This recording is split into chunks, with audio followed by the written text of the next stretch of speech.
What's up? Warren here, Aaron there, movie talk in your area. And today we're talking about we're not talking about Aaron, but we're talking about a Christmas adjacent film, at least in my opinion, called I would agree. Screwed.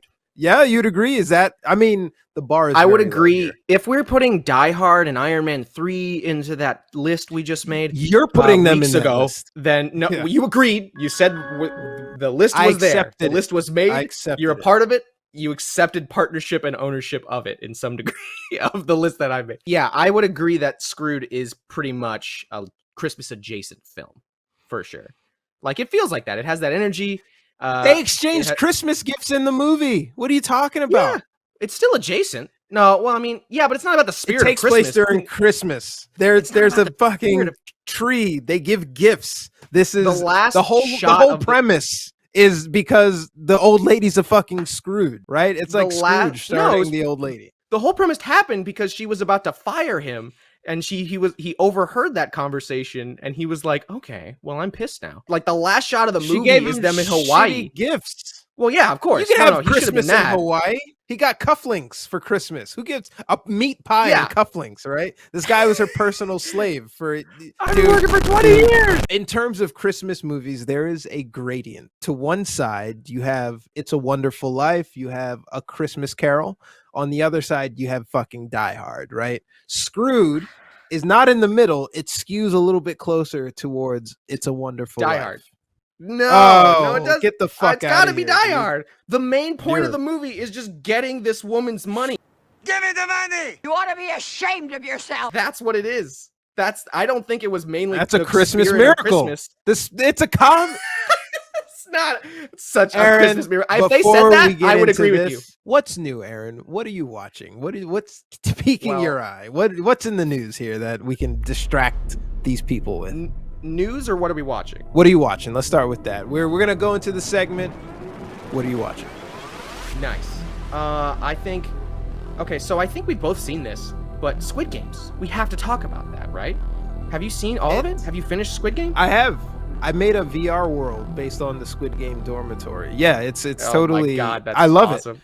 It's really good. Movie. It's a great series, but this is movie talk, not Netflix series talk. But we might have to change that. This is what are you talking about? What are you watching?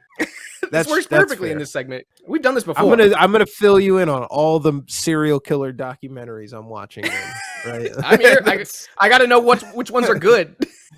So Squid Game is definitely good. I actually bought the Squid Games outfit for Christmas for Halloween, and I bought it for Outside Lands, and I got the number 101 of the guy with the tattoo on his face. That was the one that I got. Oh my God.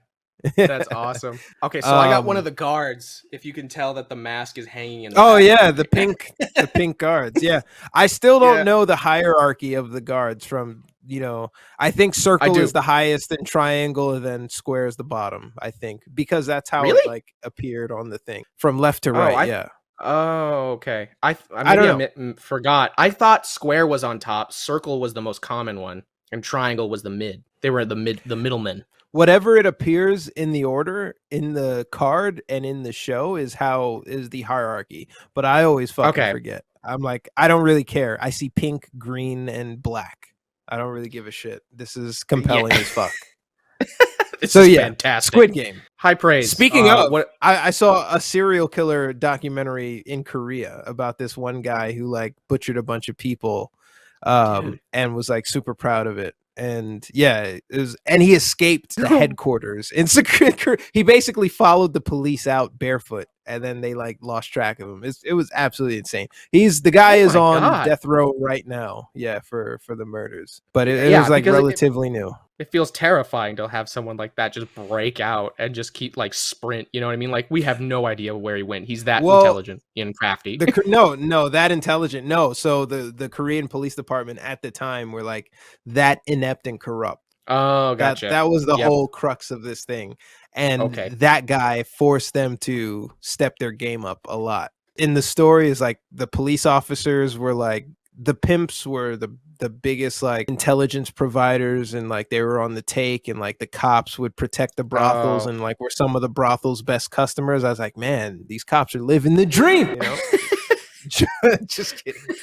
Just living the life, getting away with anything. Yeah, no shit. You know, oh my God. You know what's another good fucking Christmas movie that I didn't mention last week? Bring it on. Filth. What's that? Filth with James McAvoy. Oh my God. Have you seen I forgot it? that was at Christmas. That's yeah, an amazing Christmas movie. That's an amazing Christmas movie. My only problem with Filth, just super quick review, is that I loved Filth. I think, did we talk about it, or we wanted to talk about it? Because I know I watched it before this. We should. Okay, I would recommend we do, because I did love the film. It pushes you as a viewer. Like, it's like, bet you can't take this as a viewer. And he's like, oh my God, like you'll never look at James Franco. James McAvoy. Don't you fucking compare. I'm not James Franco. We already won't look at the same way again for many of the things he's done. But James McAvoy is a talented and fine person. I don't know him, but I mean, he's at least nothing's been brought up that I know. I would want to do mushrooms with that guy. That's my takeaway. Anyway. Oh yeah, he brings up the character from Split. You know what I mean? And then during a trip, like, oh fuck, my day's ruined. So in Filth, it takes place over Christmas, but like the story arc is like it pulls you along, thinking that like it takes you down this rabbit hole of like it can't get any worse, and then you're expecting some like redemption, upward swing that never fucking happens. Yeah, it's real life, man. Like the guy like winds up in a dark hole and stays there. Spoiler, but not a spoiler. I guess. Right? Like there's no way out of the hole he dug himself. I would agree, man. Okay, we got to talk about that movie. Now I want to like force like so many more before we get to Christmas. Even though we gotta wait for Thanksgiving. There's no Thanksgiving movies. No. We can't make that video. No one gives a shit about that. Gluttonous fucking Thanksgiving. It's a pretty American holiday, actually. Yeah. Yeah, no shit, dude. And then the next day, right? It's pretty cliche to talk about. It's like the day after I give thanks, I'm gonna, spend all this money to buy consumer products at cheap prices and drive. Yesterday I satiated my physical appetite, and today I'm going to satiate my materialistic appetite, right? Yeah. I'm going to just get all the stuff. I could not agree with you more. I fucking hated like here. There was a Best Buy right near my house back in like 2013 when I was in college and with like family, and there was always a line on Thanksgiving like right down the street, and it was a long like way to get to the street and then go down the street. Like it was pretty far, so it was insane. Like it would infuriate me every time. I was like, just go home, it's so cold. Do you need the TV? Can you just use Amazon? Granted, yeah. Can you just granted, get it? I don't have kids, right? I would want to make Christmas special for my kids, but waiting in line for a 62-inch TV, who is that for, right? Like, seriously, like, come on, guys. The kids are gonna love it. I'm gonna punch this old lady for it. You know what I mean? Like, you're an ass. Choking somebody out over Tickle Me Elmo makes more sense than like an HDR 65-inch screen, you know? It's a Christmas movie. I'm sorry, you just made me think of Jingle All the Way. It's a Christmas movie though. That is this is the Arnold Schwarzenegger? Yeah, with Sinbad. Yeah, that's a good one. And he fights Sinbad for Army Man. Oh, or something. yeah. What's a really Jetpack Man? I'm trying to remember.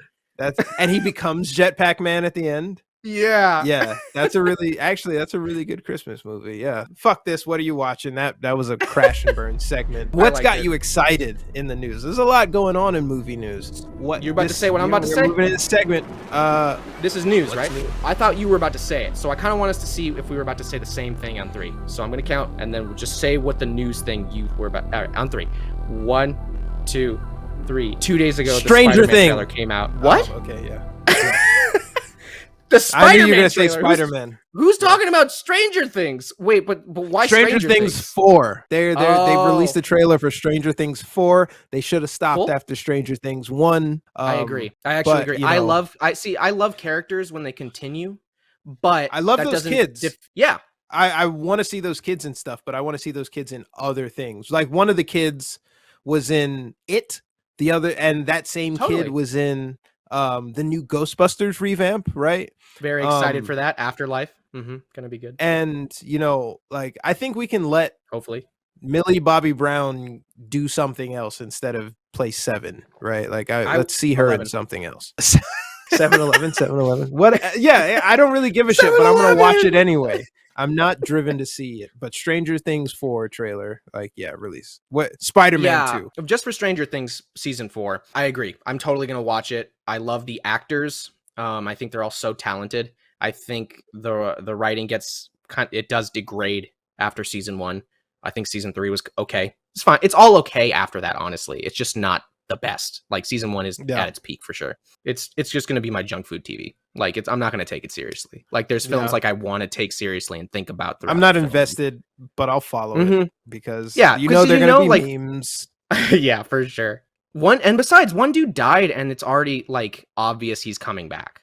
Like he's alive. The sheriff. I'm trying to remember his name. I love the guy. Oh yeah. Anyway, but he's not Doug. I want to say he's not coming back. I mean, he is coming back. You know, they already killed him, and it's just obvious he didn't actually die.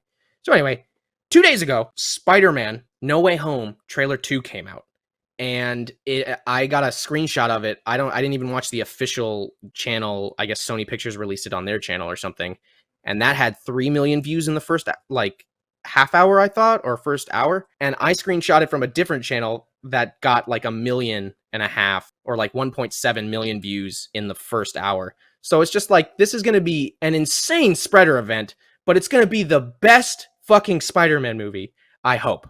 I really hope it's going to be amazing. I think so.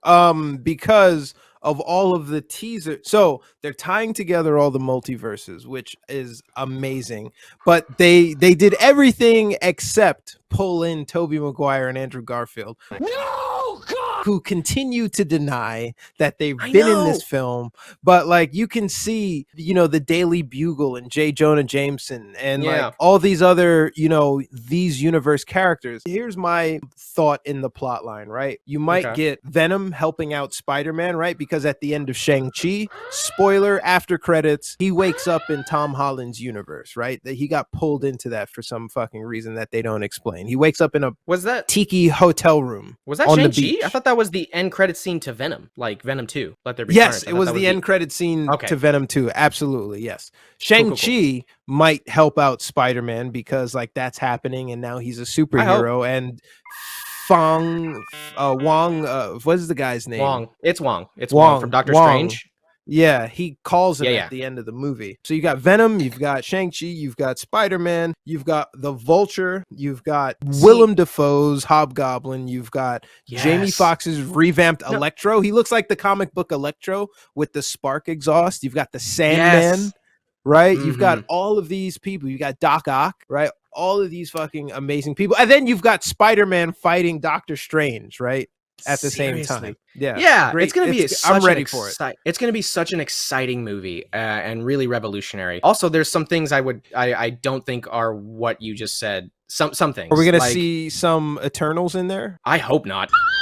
But I don't know. Okay. I don't think they're successful enough. And besides, to me, that would mean Marvel or Disney or Kevin Feige would basically have to say, I'm going to gamble if Eternals is loved when it comes out, and I'm going to put them in the movie anyways. You know what I mean? If they're in that universe, there's no way they can. You have to at least reference what the fuck is happening in New York. I don't think they do because, I'm saying with Marvel, when they had a movie that didn't do so hot, they kind of brushed it aside. They put it under the rug a little bit, whether it was a TV, or maybe it was more with the TV shows like the Netflix shows or Agents of S.H.I.E.L.D., but they didn't really combine with the things that didn't do as well. Like even the shots for Infinity War were a gamble because Captain Marvel didn't come out at that point, I think. Or it was near the end of production. The best part of this Spider-Man trailer is that it feels like it acknowledges and pays homage to everything that came before it. Because Lizard Man is in it too, but it feels like it pays attention to all of that stuff and saying, hey, we see these people, we're not trying to upstage them, but we're doing our own thing. And maybe we've got them in here. I would love to see Peter Parker. I love to see Aunt May. You know? I don't think Sally I would love for them to be all three Marissa Tomei and then the older lady too. I don't think which one is they're gonna do that. That's what I want to hear people raving about on Twitter. Get the Aunt Mays together. Get them. Fuck Spider-Man. Just get the ants. But you get all these people together and then you so is Uncle Ben dead in your universe? Yes. Well, what about where's Tony Stark and Garfield and Tobey Maguire are who? Like that. Who the fuck is like that? what? You know? I don't know who that is. Okay. A lot of You mean the theories asshole on TV? the rich asshole Yeah, who got killed basically. by Killmonger?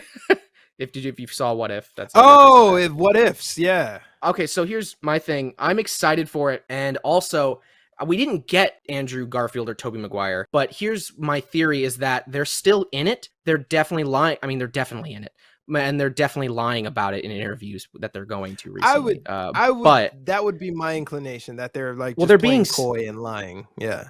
Yeah, that NDA is strong, and that bill that check they got it is fat, so it's fine. It's so funny. These guys are so contrast them with Holland, right? Because Tom Holland, being like the youngest Spider-Man, has got like the loosest lips in the world, right? Like they have to put him under lock and key, otherwise he's gonna ruin everything. But like Maguire and Garfield, they're like, nah, man, I've been in New Zealand the past year and a half. I don't know what you're talking about. So I know Andrew Garfield is a good actor for multiple reasons, but in addition to that, he's on Jimmy Kimmel. No, he's a good actor. There's some films where he's a really good actor, and honestly, there's scenes in The Amazing Spider-Man where I'm like, he's acting really well. He's doing something good, but there are a handful. It's a handful of scenes. It's literally it's like 5 scenes between both films because I hate the Andrew Garfield Spider-Man, honestly. Those 2 movies were like the worst. I want to see Paul Giamatti's Rhino here. That's what I want. I don't. I see. I would love to see that guy. We only saw 5 of the Sinister Six so far, and I'd rather it be Venom. And I hate Venom 1 and 2 just as much as more than I hate Andrew Garfield. Marvel films easily. Venom. Sony produced them, and that's how you can tell they're just giant fat fucking turds that came out, and Sony didn't give a shit. And somehow they made Into the Spider-Verse, which is so sound and tight from every. It's amazing. Angle. What was that? 2019? It was like the movie of the year. It was the best film that year. Easily. I can't fathom how Sony made both those films. Like that's insane. But I would rather have Venom in it than have Rhino, Paul Giamatti Rhino, or at least don't give him the Russian accent. Like I love Paul Giamatti. He's a better. I think he's a really talented actor. That Rhino inside the suit has grown on me. That Rhino outside of the suit is stupid. Yeah, his character webbed. In the mechanical tank. Yeah. I think it's more stupid. And see, I don't want a man in a suit. That's the thing. But I think it should be genetic mutation kind of thing. Rhino for sure. Suit, it should be why would the Hulk? Why would someone? Yeah, totally. Because why would someone make a tank and say, you know what this tank should be? A fucking rhino. Like the least efficient model. You can knock it over like a cow. If was the Vulture a mechanical winged character? No, the Vulture had actual wings, right? But they gave him mechanical wings. I'm just saying it would work in this universe. I would agree. I guess I just like it's all about the approach, I guess, because I think Vulture was such a ridiculous character. I thought a studio would consider putting him in a movie until I saw Michael Keaton do great, and I saw how he got his wings, which was from the Chitauri Avengers part, of the MCU. So I thought that was clever. I really like that approach. So I mean, maybe you can do a mechanical one. I just didn't like Andrew Garfield's Paul Giamatti. All right, we spent enough time out of fucking nowhere. On the Spider-Man reveal. Let me ask you this. Talk so long about it. Christmas movie. It's coming out this Christmas season. Will it be a Christmas movie? Will it be New York in the winter? I didn't see any snow. Yeah, you're right. Wait, for Spider-Man No Way Home? Yeah. So when people usually release movies during Christmas, there's probably some Christmas reference to it, unless it's like Transformers or some CGI fucking orgasm. This is going to be both, and I think it might have some Christmas reference in it. I don't know. I hope it does, and I agree with you, because actually now that I think about it, like last time when they released Rise of the Skywalker, there was a lot of wintry settings in that movie and just kind of looked like it was in winter. So I felt like that was like intentional, just because like they knew when it was coming out from the very beginning of production. So I don't know if they're going to do that with No Way Home. I hope they do, just for the vibe of Christmas, but I don't know if we'll call it a Christmas movie. I don't think we're going to.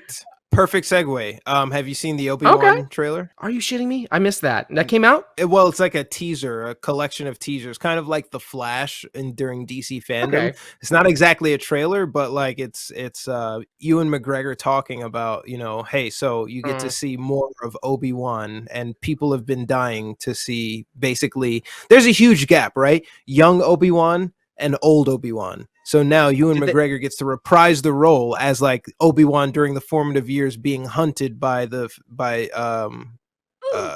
Federation.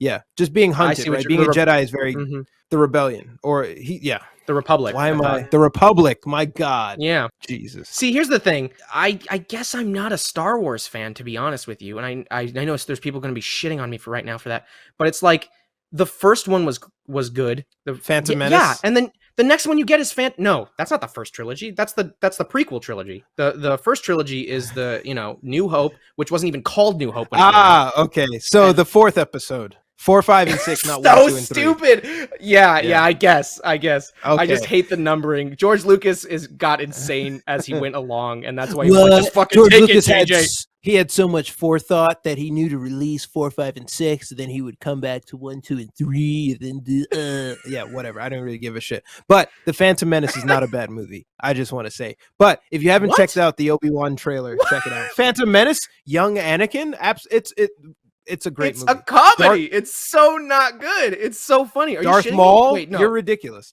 Qui-Gon, It's like Obi-Wan, Darth Maul doesn't even Darth say Maul. anything. He literally comes out Yeah, he and does. just plays a villain role, and he fights and he slashes, and then he dies. Alas, we can be known. Alas, finally, we can reveal ourselves to the Jedi. Like he has like one of the first opening lines. What the fuck are you talking about, Aaron? Opens with that.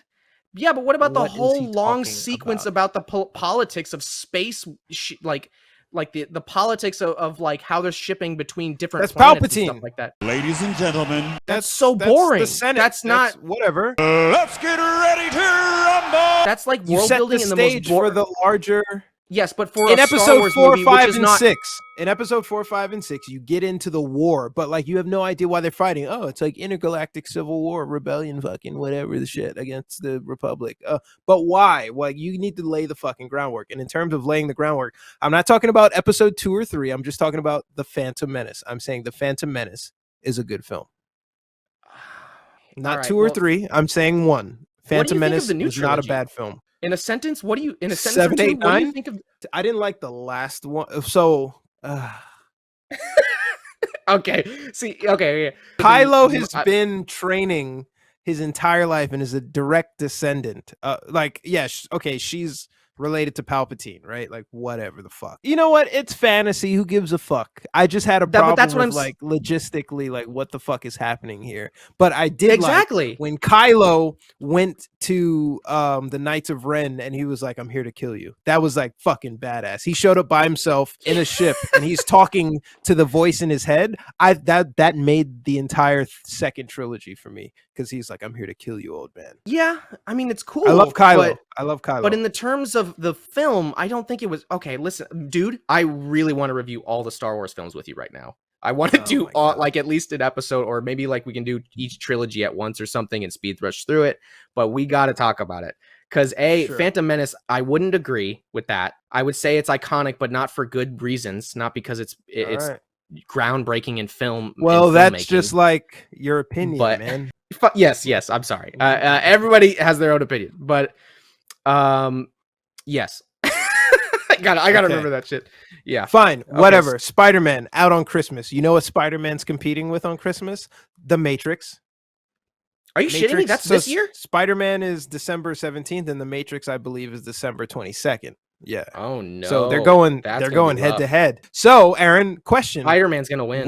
Which movie theater do you want to get shot in? Right? Do you want to get shot in Spider-Man, or do you want to get shot in The Matrix? What movie is more likely to Spider-Man. bring a gun?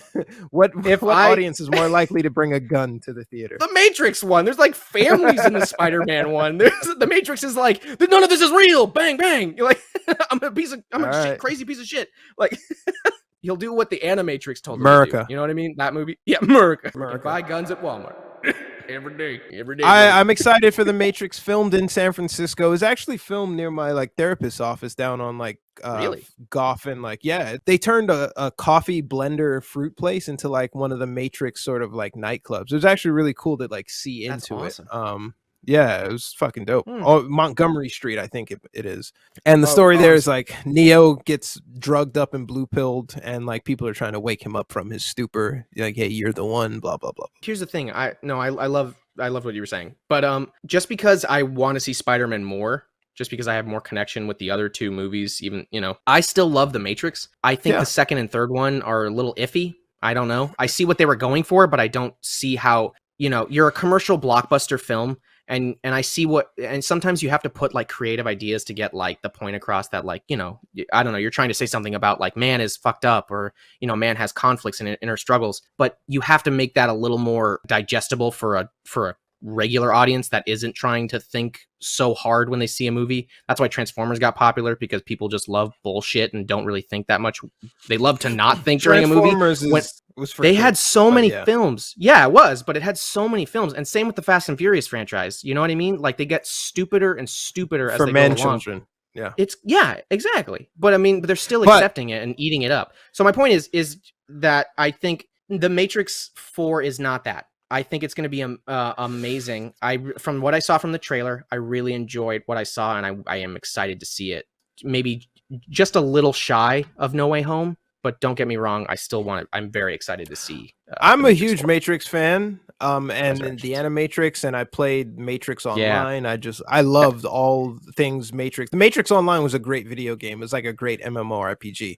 I saw gameplay of it, so I love that you played it. It was so good. The only thing I haven't touched. That's awesome. Just like most MMORPGs, it had its own universe and nightclubs and clans and shit like that. And like it had its own fucking ecosystem. It was fucking great. Sony fucked it up for just not like wanting to continue it.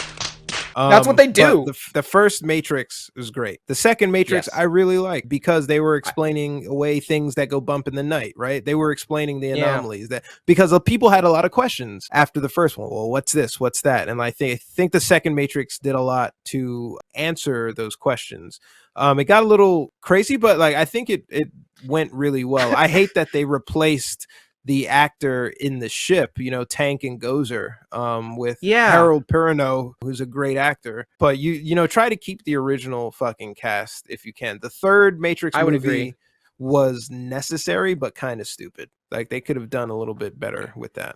I like how they're building off of it with 4, because they're not just saying reboot, blah blah blah. This is bullshit. We can do whatever we want. Again, like there's actually it feels like they're trying to go off of 3 in a very subtle way. In each of those movies, they do something specific to grab your attention and to like captivate you. So I'm excited to see what sort of like memeable kind of like, oh, that was dope sort of moments. No, I'm serious, because like the first Matrix spawned a whole bunch of dance moves and shit, right? Like the bullet dodging shit. Like that's a whole thing. And then the fucking second one with the ghost twins, they all have multiple iconic moments in it for sure. Totally. Like I watch YouTube clips of like my favorite Matrix scenes and even my favorite Matrix dialogue, because like the parallels between, I grew up in a religious home, right? Like it's very clear that they're modeling this Neo character off of, Jesus Christ. Right, like that's who like they're trying to say. This is the second coming of Christ, right? This is how he actually appears in this simulation, and the apocalypse as type figures. Yeah, and the apocalypse has happened. Yep, I really agree with that. I think the second one is fine. Okay. There's some scenes I rewatch more than I actually try and watch the film, honestly. Yeah. Like what the Matrix CGI does. See, they're way ahead of their time, because the first one is definitely iconic, truly actually imprinted on filmmaking and history.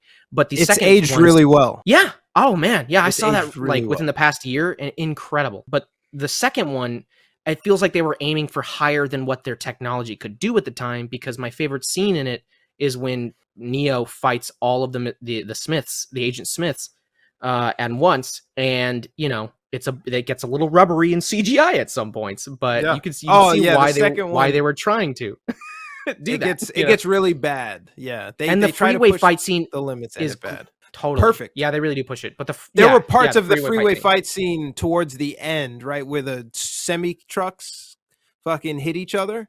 Like that, I'm like, all right, that's shitty CGI. Like you could have done a better job. But the like budget kind of dropped at some point. Yeah, when he was fighting the Merovingian and all the ghosts and the Dreadlock brothers in the fucking parking lot, that was a fucking beautiful scene. And on the highway chase before the car crash, well, when the Smiths, the updated Smiths, were jumping on the cars, I'm like, all right, that's shitty CGI, right? Yeah, for sure. It had moments of fucking amazingness, man.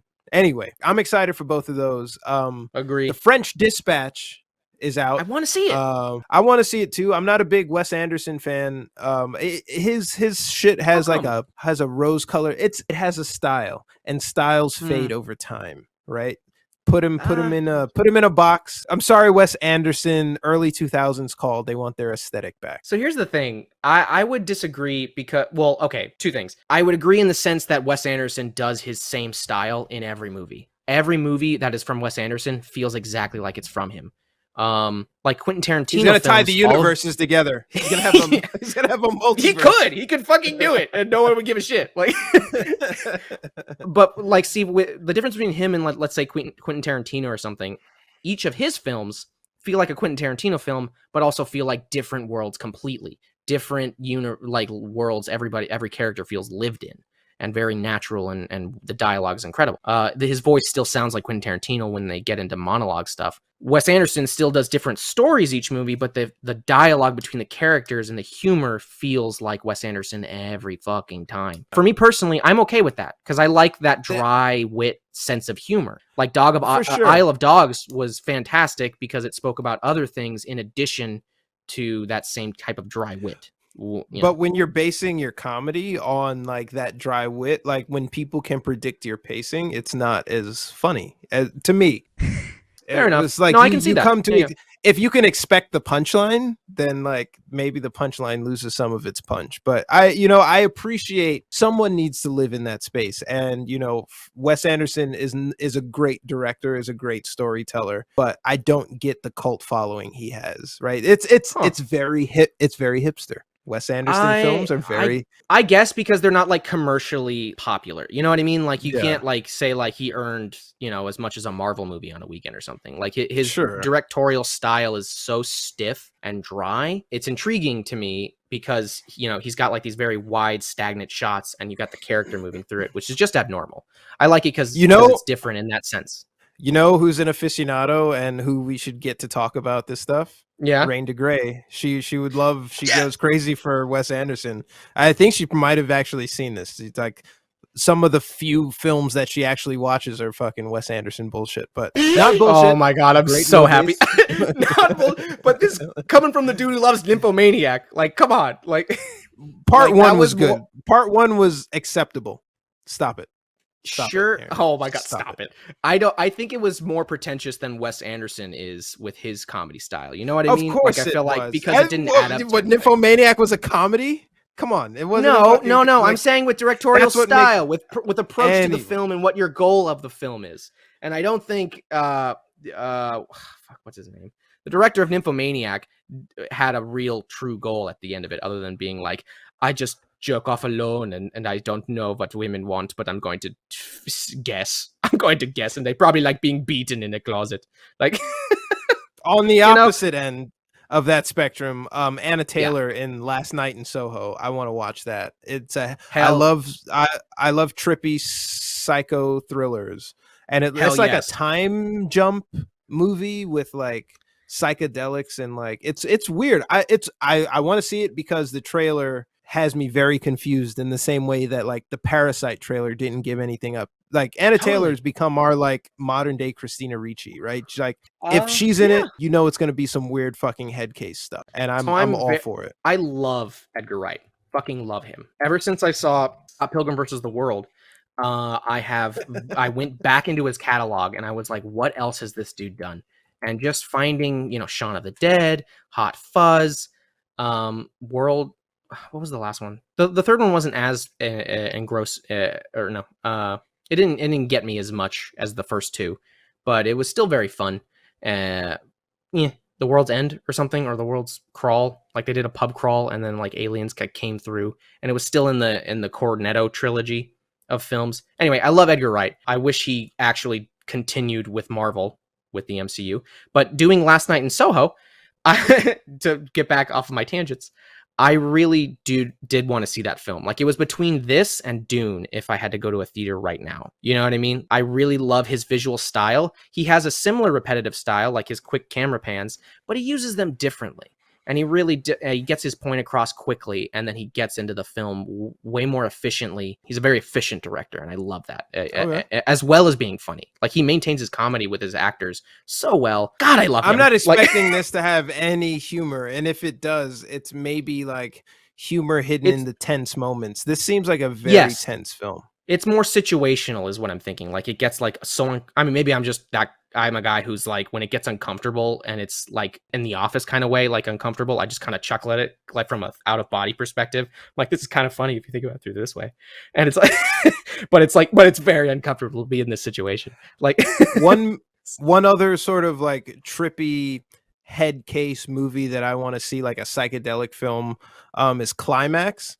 And it's basically about a bunch of dancers who like gather together to like perform or rehearse this thing, and they all wind up on like some hallucinatory drug trip that turns into a nightmare. Very, very much like sort of like Last Night in Soho, Fear and Loathing-esque style, but like very A24, right? Like, so if you know what to expect based on, you know, Midsummer style horror films, like that's in the vein of that. So these are the films that I'm excited for. These are, you know, what I'm looking for in my like what's new and what to expect. But Aaron, let's sort of make this a Christmassy episode since we're talking about Screwed, and let's let's make a Christmas movie.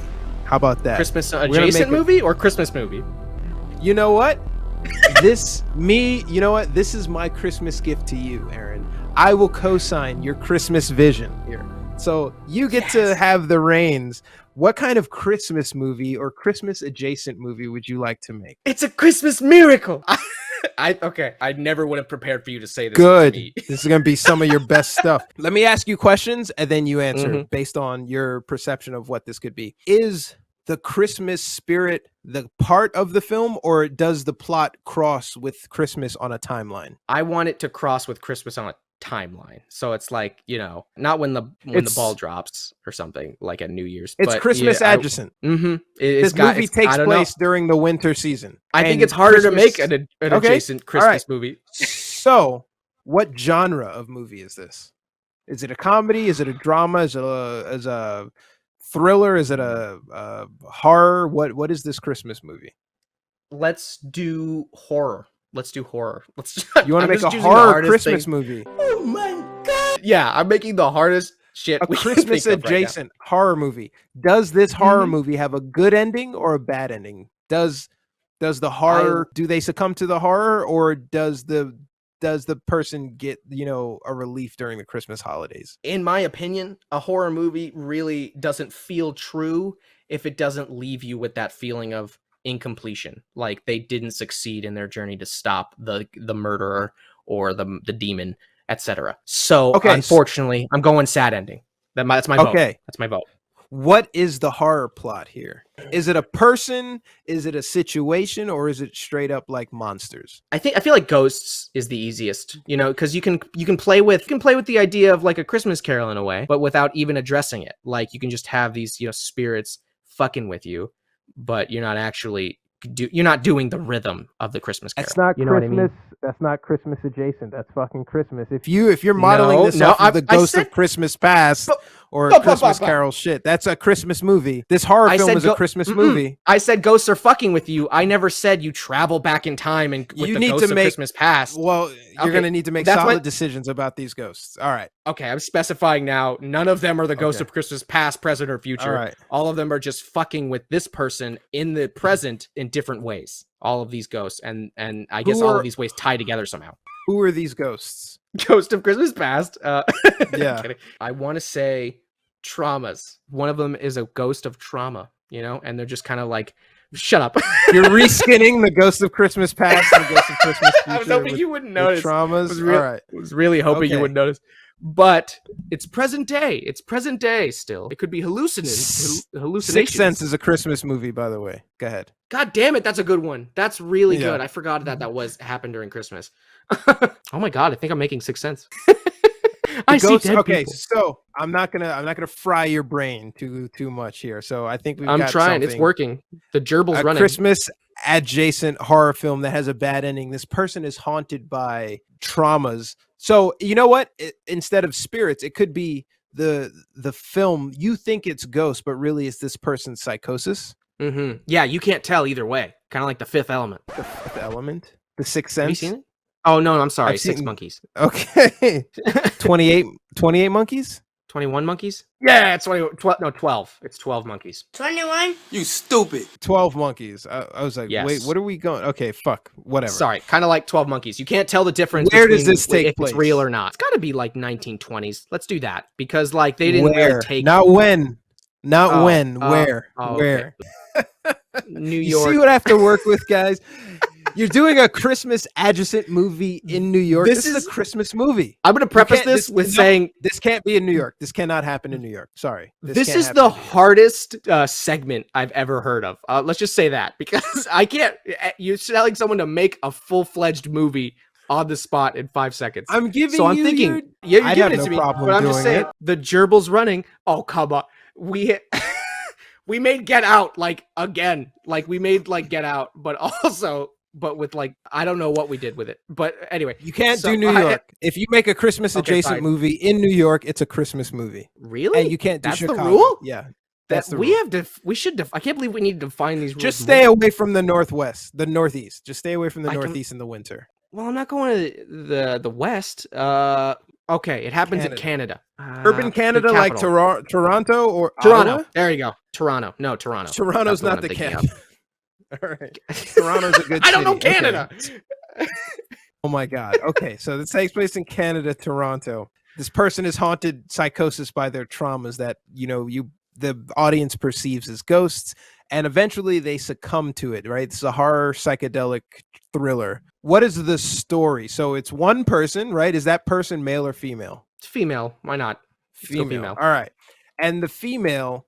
Is the female going at it alone? Are they like a troubled person? Do they have a 9 to 5 and then they suffer a break, or are they just sort of like dealing with demons their whole life? I think they're perfectly fine. That's better. They're perfectly fine. They're perfectly relatable at the beginning. And then they have crack. a normal 9 to 5. Yeah, and no one believes her. And no one will understand or believe that she can do or that she's telling the truth.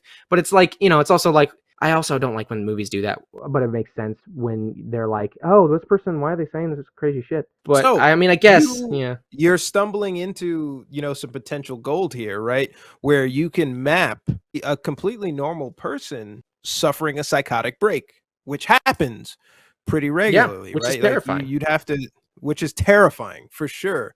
And you want people to believe you because to you it's fucking real, but like to the rest of us in this shared space called reality, we're like, there's something wrong with Susan, right? Like, I'm all rights reserved. That's the name of this film. No, just kidding. Of Karen, But Karen. there's something wrong with Karen. Karen. I was hoping you'd go campy, and then we could call it like a Christmas horror movie, Karen. Right? So then just like the person just. Karen's goes from gotten store to Christmas store crazy. talking to the manager. Yeah, dude, why didn't you just make a killer Karen Christmas movie, right? And then she goes and can tries to get change it. gifts that are sold out everywhere. That's So this that's isn't the out of horror the movie. this isn't out of the realm of the skeleton we just described. So I feel like we could just shift it a little bit, and it'd be basically Christmas killer Karen runs amok. So no, you can't turn this campy, but you can insinuate some snark to this. Like the title could be like Karen, or is there something we need to talk about Karen, or is there something? Yeah, we need to talk about Karen, right? Like We the need to play talk on that about other Karen. movie. Okay, let's say there's already a Karen movie out, but I don't think it's like this. I don't think it's like, I don't know what it is. I just heard that it's out. So yes, I So, think we should still continue with this. Is Karen married? No. I think the No. messier. I think the more her life falls apart, the better the horror. Okay. Yeah. All right. Fine. She's got like a whole family and maybe newborn kids. So it's like Not a fresher newborn. wound. You're sick. Fuck. not a I'm newborn. thinking, like What the fuck? preteens. What? Yeah. Okay. Fine. That was that sick fuck. Like you just had the kid, and then it's a horror movie, and then you're like, oh no, I have to. They did that in The theater isn't ready for a postpartum psychosis horror film that the mother succumbs to. All right, we're just not there as a culture to handle this Wait, piece what? of art. I didn't want to okay? kill the family members. I was just going to torture this one, the main woman, Karen. That's what I was And going to do. I wasn't going traumatize- to lose anyone. I mean, the Okay. kid. You know what I mean? You can sometimes kill Yeah. a baby in a movie, but I'm not begging for it. You know Oh what I mean? boy. But Oh, boy. also, they don't kill kids in movies, so it's like There's no tension when a kid is in a scene. At least in the commercial, you know what I mean? Like Marvel, they're not going to kill a kid. They killed like 4 billion kids when Thanos They don't snapped show his it fucking or talk fingers. about it. Yeah, but they show Okay, the we adults can- fading away and dusting out. They don't show any of the kids like. As long they as did we in don't high show school for, like, children 5 being seconds. murdered, we'll be all right. I'm not saying that. I'm not Right? Is that. that I'm the not metric? saying no. Okay, we're off on a tangent here. Okay, so she's married. This is She has fascinating. she has preteen kids, and she cracks. No one believes her. She starts doing quirky things because she thinks the house is haunted. She wants to move. Yes. All this crazy fucking shit. What is her job? I want to say nurse only because like I'm very far Jesus, that's removed from scary. being a doctor. What? Because like That's no, scary. no. Well, I don't know. I feel like hospitals are scary. Like they're not comforting, but I still use them when I need them, like a normal, sane human being. How I'm about we appeal to the other America? She gets her COVID booster shot. And Oh then my that God. drives her, and then that drives her crazy. No, I right? don't want to impress those fans. They're gonna say this movie's fact. That's how those They will idiots will eat work. this up. They will eat it up. They will Exactly. make shirts. They will. Do you think about the merchandise sales? Dude, this movie yes. is gonna blow up. Oh my Yes. God, We're doing Yes, that. but We're doing that. Oh, fuck She's a me. nurse. I do not And her want to. I don't- psychosis is presupposed by her COVID shot. Yes. I will take the check, but I'm going to use a surname in the credits of this film. All right. The audience that's gonna migrate to this film is just gonna be the worst, most hog audience I could ever imagine.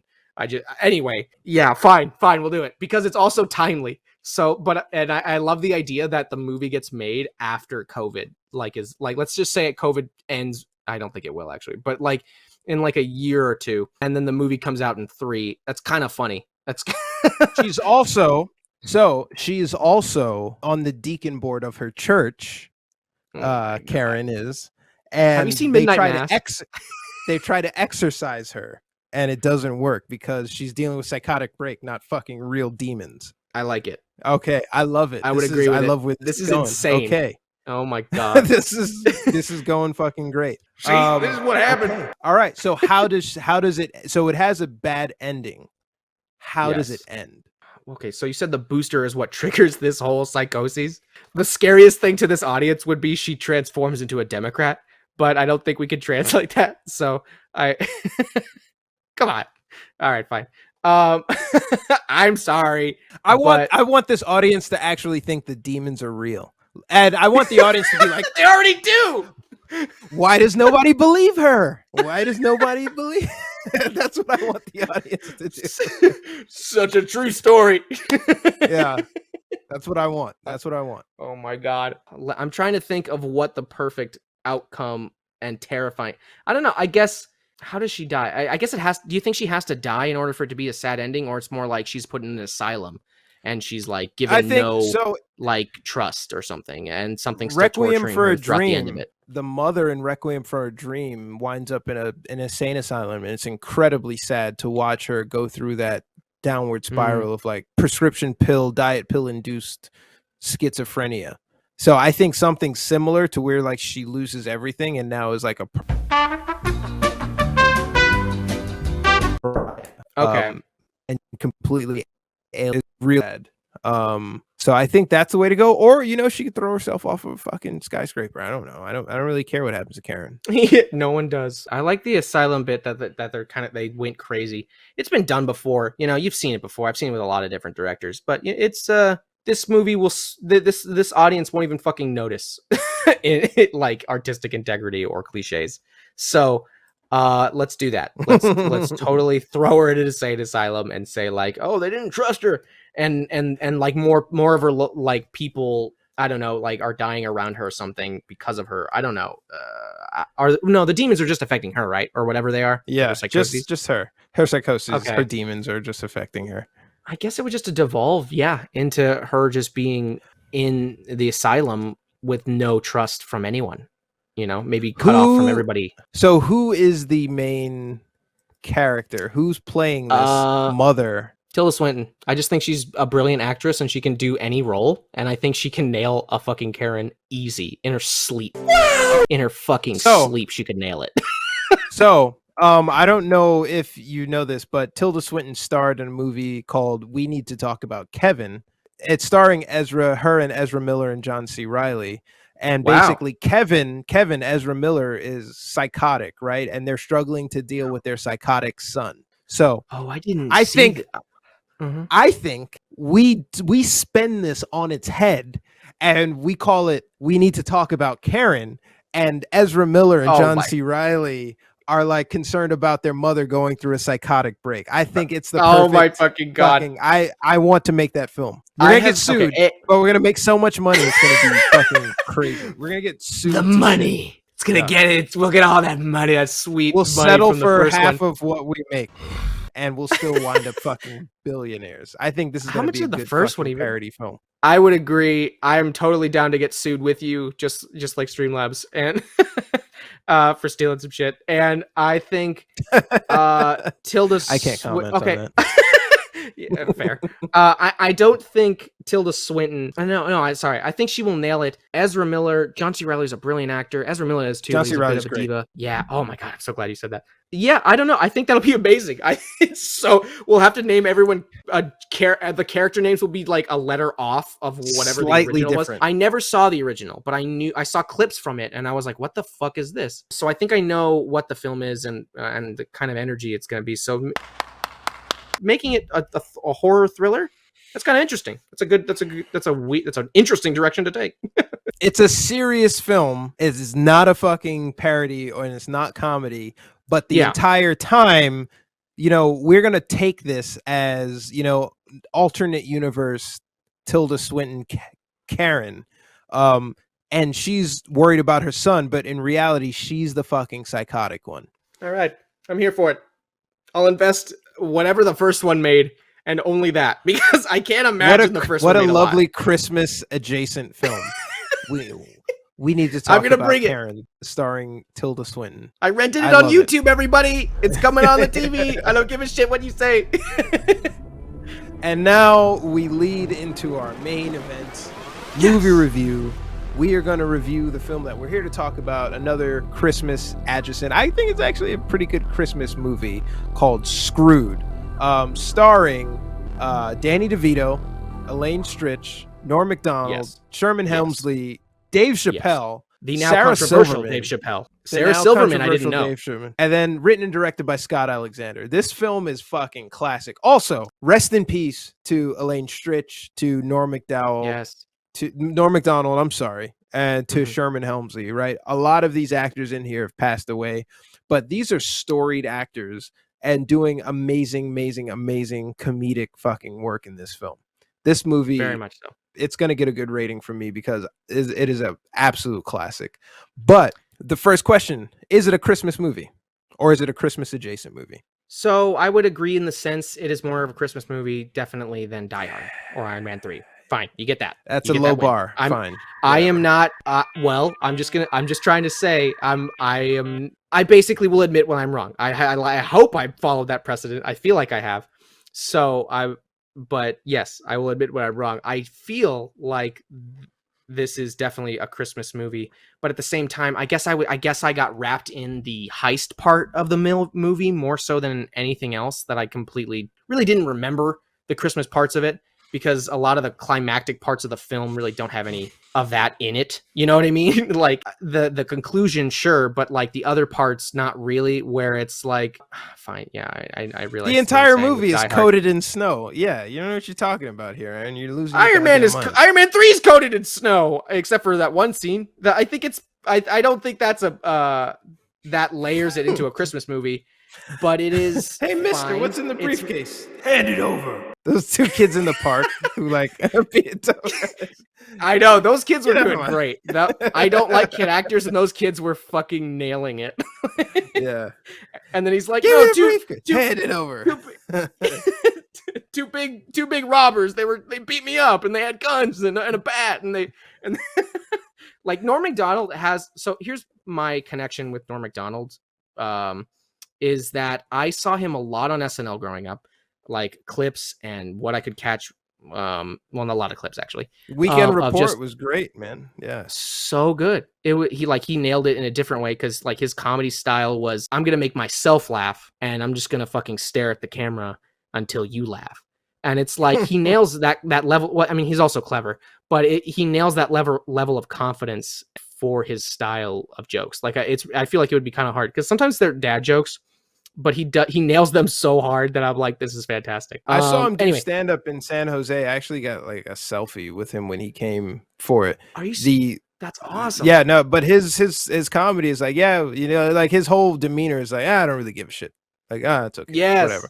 So to like watch him in this and then like Dirty Work and stuff do that, he has a good mix of comedic delivery and timing with his jokes, and then also sort of slapsticky reactions.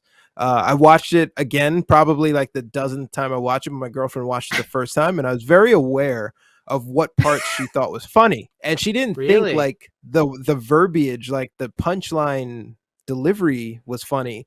She liked, the action and the Chappelle sort of reactions and like the Norm Macdonald, like she really liked when the dog was biting the hand and blood was skirting on the wall. She was like busting a gut. That's awesome. I did not expect there to be blood from that scene. I knew they were going to slap the dog on the table at some point, but man, the fact that blood was shooting out was fucking hilarious. That's really funny. I like that. I like that perspective, because it's like this movie does feel like an early 2000s film. Like it has all that slapstick and campy. Like it almost feels like in addition to that, like a 90s comedy or something, or a sitcom where it was like the last of to an audience genre. Yeah. Yeah.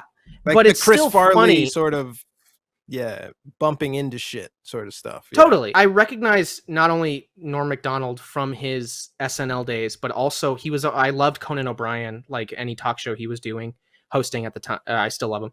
But when Norm Macdonald would appear, he was the funniest fucking guest. He would just fuck with Conan and the audience in a way. And like, he would tell stories that weren't even his own. Like he would tell a joke and pretend it was his life, and then by the end of the story, you would understand it was a joke, and the audience would just fucking lose their shit. Like, wait a minute, like he's not old MacDonald. He doesn't own a farm. You know what I mean? Something like that. Not exactly that, but I'm just giving a very shitty example.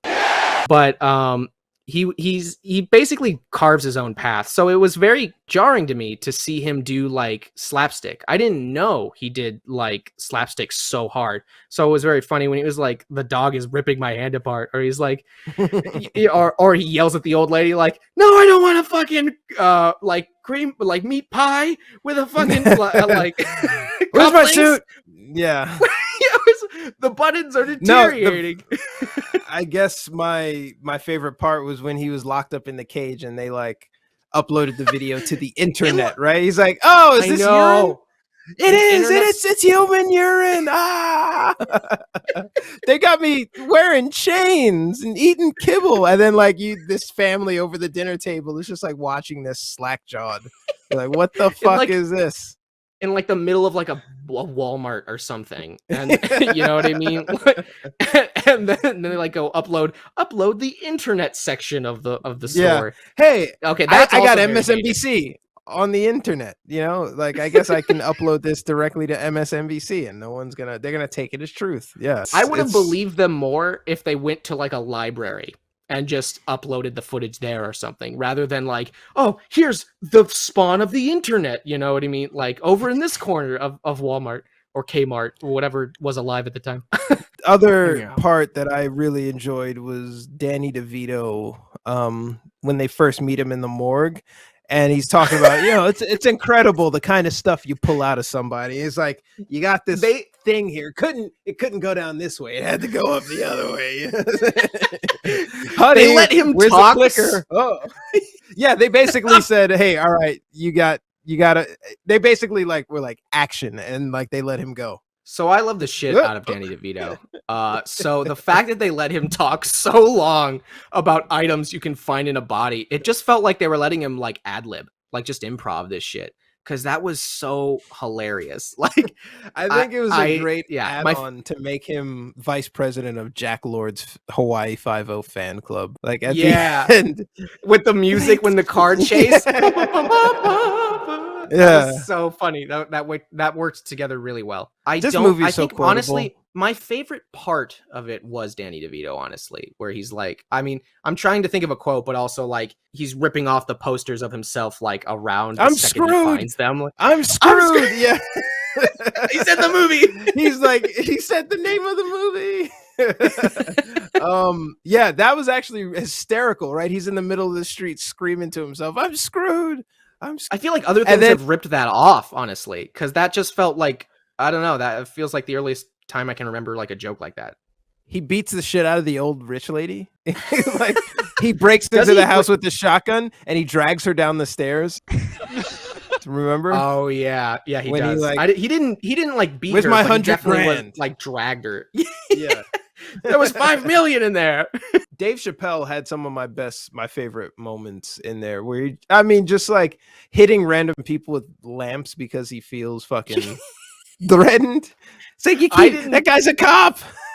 I didn't give a shit about that until like I thought it was funny nonetheless, but I didn't really care for it as like a character trait until it got to the last scene he did it in, which was with the main like heist guy. I mean, with the lava lamp. Miss spoilers, yeah, and he's like eyeing it, and I'm like, that's fucking hilarious. Like, never trust a black man named Chip, right? Like that's classic Dave Chappelle line. Yeah, and I think this was before Chappelle's show too.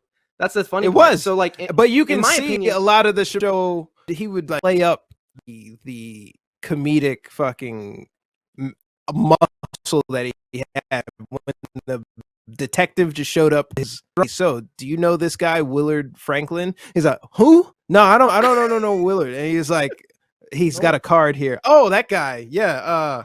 I once seen him eat 20 chicken gizzards in one sitting. He's like, what? Yeah, silly fucking stupid shit like that. Yeah. And then when he goes to the hospital and he sneaks in through the window to find the guy, and then he goes out into the hallway and he's like confronted by the detective. He's like, "Oh, Aunt Mabel, come here, give me some sugar, girl." Some Asian lady. He just starts accosting. Yeah, that's fucking classic Chappelle, man. Honestly, I thought that medication make her real irritable, man. Yeah. I saw a lot of similar humor and style like from the Chappelle show, but honestly, at some parts, at least earlier in the film for sure, I felt like he was a little more reserved, but only because he was so new in his career. I felt like between this and Chappelle show, he had more like courage when he was doing a role because it was this outlandish character. And in this movie, he's trying to be a realistic character. And he just, I don't know. I think at some point he's better when he was doing this. In the beginning, near the beginning. Like, I think as the film goes on, he gets more like into his role. And honestly, the dynamic between Chappelle and Norm Macdonald is what makes me say great. This. Well, I don't know. I think their timing between each other could have been a little more improved because it feels like a little bit. Okay, this is not a classic movie. I'm just gonna say that, but it's also not a bad movie. Who has talked about Screwed in the past like 5 years alone? Like, who was mentioned in this movie? Just because like not even don't talk. This is a classic. This is a classic film, guys. Don't listen to his fucking dog shit. ABC Family's running like Harry Potter and shit, and The Grinch Who Stole Christmas, Jim Carrey's shit. Is like, ABC Family my Christmas metric story for classic movie? Just because they syndicated on television? Like, come on, we're better than that. Fine. Here. All right, let's go by box office then. How much did this movie make? No, that still means popular means good. Dumb and Dumber didn't have a great box office. Classic though. Damn it. All right, well that's a good point, but no. How really? Dumb and Dumber didn't have a good audience? Because I thought that launched his career. That launched Jim Carrey's career. There's no way that didn't have a good audience, especially when comedies were thriving at that time. That was the peak of this style of comedy. So like Screwed, and besides, I know a lot. Dave Chappelle's comedies didn't do very well because he didn't pop off until he was on Chappelle's show. So that's why this is, I am assuming, from what I remember. It could be wrong, it could be changed, but I just could have sworn that was how it rolled down. So this is one of those things where SNL people, right, are there was a they wave go of off and they go off and they do their own films, right? This is like pre Adam Sandler era. Basically, if you wind up on SNL, it's only a matter of time before you do your own like solo movie thing, right? And Norm Macdonald did a whole bunch of these, from like Screwed to Dirty Work. This one, even though it wasn't like well received, like it's a gem, man. In terms It is of a gem. I'm not classic comedy. So I'm gonna push back against, you know, what other people determine is good by some vague metric like box office sales. Like, fuck that noise. So like two things I want to say with that is I don't disagree. It is a gem. It's a great, like I said, in the little preview. Screwed on Rotten Tomatoes gets a 10 out of 100. Yep. Yep. Okay. Yep. Oh, that's rough. Oh, that's fucking rough. That is very rough. Especially when Captain Marvel got like, you know, what did she get? Like a fucking 70 or 75 or something. And honestly, I'll say this is above Captain Marvel in my opinion. It's more enjoyable. That's an easy bar to fucking cross, but I don't give a shit what other people think. See, okay. Again, like I said, this first thing, this movie is a gem. I agree with that. It's very good. It has a coherent story. Characters are fun. I just think that maybe I'm nitpicking some things because, you know, it's a comedy movie from the early 2000s. Second thing, just because the masses say something doesn't mean I'm saying that means it's a good thing. A lot of people saying one thing doesn't equal good thing. So I agree with you there. But I would just say it's a good indicator of what general audiences are looking for and how these stars become superstars. You know what I mean? Because like a lot of Brad Pitt films early on, Leonardo DiCaprio films, they earn a lot of money because they're just in them. So I think with this movie, it was like near the tail end of these style of comedy movies. That's why it didn't do so well, and that's why it's not like iconic for that. But I think there's iconic moments in it for sure. Like there's still funny moments that I remember. This film came out in the slipstream of like, it came out in 2000, right? Like what other films came out in 2000, right? It was jockeying for position. You know what I mean? What was the Jack Black film we saw again?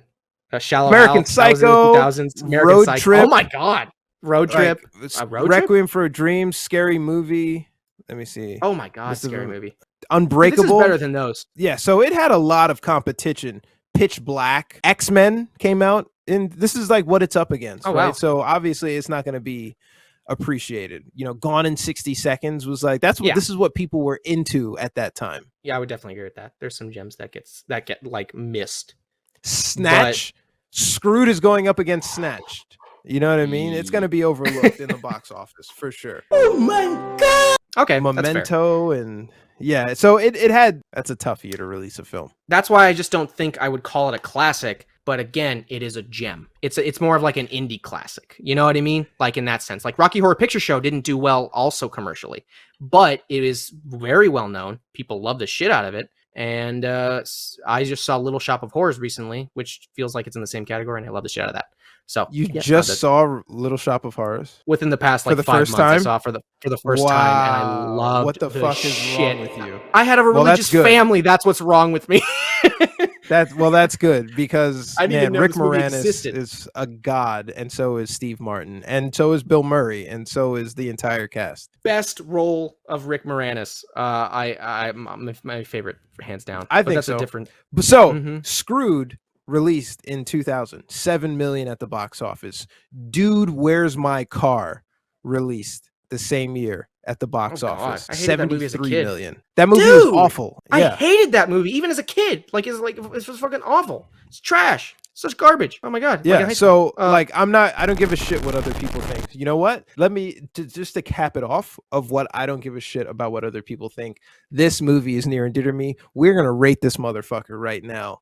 In terms of a comedy here? And especially a holiday comedy, I'm going to rate Screwed a 94. Oh my God. What did you rate really Parasite? What did I rate Parasite? Well, it's like, Probably what did I rate Parasite? I think I gave it a 90. No. I think I gave Parasite up like there. a 91 or 92. Yeah. Yeah. Part of that rating is me pushing against the grain. But all right, so let me revise this. 94, scratch that. I'm going to call this a 92. It's a really good film. Okay. I'm Well, not going any would- lower than that. It's a really good movie. I would say, okay, so I think when you're in the 70 range, you're a decent film. I think anything above that, you're thinking critically, you're trying, or you have a specific approach or style with your film, at least in my opinion, with my rating, with how I rate, that's what I'm looking for. So I think it's like, I would say, I want to say 70. It's just a 70 film. Because I don't know, it's of its time. That's why I think I'm keeping it at 70, because I don't think that style works today, but it is very funny nonetheless, and it's very cute and charming. But again, there's that 90s sitcom energy in a 2000s film. Some of the acting is I shouldn't be looking for acting in a movie like this, but again, the acting does catch my eye.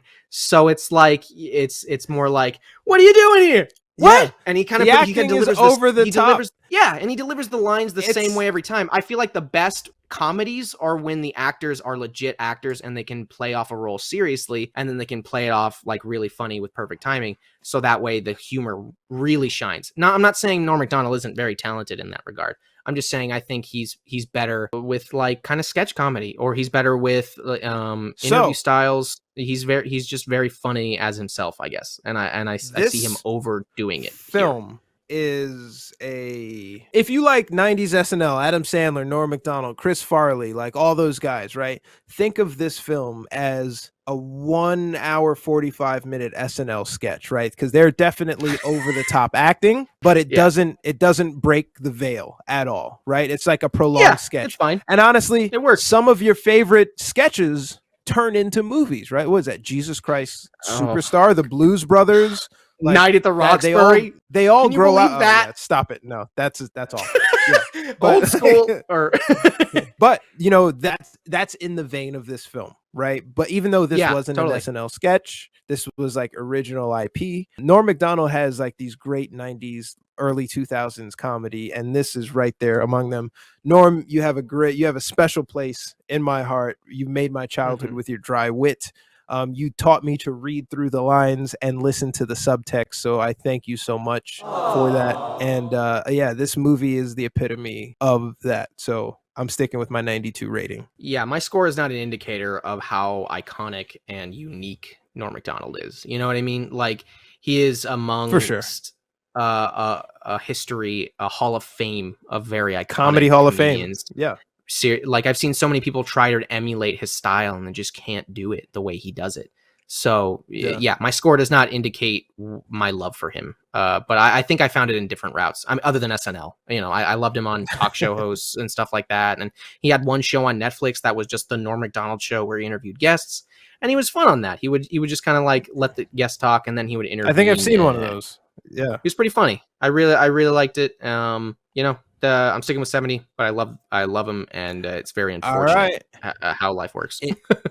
Yeah, unfortunately, but I will see you on the other side, good buddy. Hopefully you'll be there to make us all laugh. Let us know in the comments. Do you side more with me? Do you side more with Aaron? Or do you side more with Rotten Tomatoes and you thought this was atrocious? Also, 10% is rough, man. That's harsh. That's fucking harsh. Don't believe fucking people. People are fucking stupid and shitty, right? Like, people elected Donald Trump. Let's just be honest about it. But with that said, that same people are gonna fucking die. We need to talk about Karen for those fucking people, and we're gonna get rich. This is gonna be our fucking ticket to living the good life.